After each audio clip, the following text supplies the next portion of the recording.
கர்த்தருடைய பரிசுத்த நாமத்திற்கு ஸ்தோத்திரம். இன்றைய நாளுக்கான தேவத்தை சங்கீதம் 138 அதிகாரம் 1, 2 மற்றும் 8 வசனங்கள். உம்மை என் முழு இருதயத்தோடும் துதிப்பேன். தேவர்களுக்கு முன்பாக உம்மை கீர்த்தனம் பண்ணுவேன்.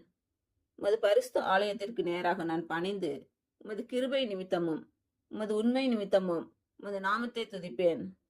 உமது சகல பிரஸ்தாபத்தை பார்க்கிலும் உமது வார்த்தையை நீர் மகிமைப்படுத்தி இருக்கிறீர்.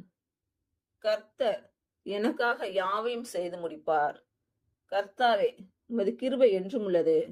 உமது கரத்தின் கிரியைகளை நெகிழ விடாதிருப்பீராக. இன்று பிறந்த நாள் மற்றும் திருமண நாள் காணும் அனைவருக்கும் இயேசு கிறிஸ்துவின் நாமத்தினாலே வாழ்த்துக்கள். கர்த்தர் உங்கள் பலவீனங்களை மாற்றி உங்களுக்கு பலத்தை கட்டளையிடுவாராக. கர்த்தர் உங்களையும் உங்கள் பிள்ளைகளையும் உங்கள் பிள்ளைகளின் பிள்ளைகளையும் ஆசீர்வதிப்பாராக.